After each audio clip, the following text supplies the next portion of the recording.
Càng Hà anh chun tai thảo Hà Nội. Hà Nội nhẹ chín chùa bé chiệp luôn. Ai phong nhẹ chín chùa bé chiệp bê. Vừa nhang giá chun nhẹ thảo Nam Phu.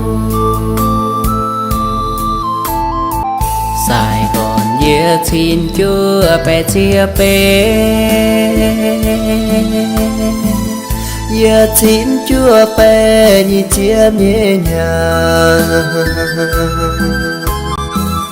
Chùn kiền minh thao dấu đô Cần Thơ.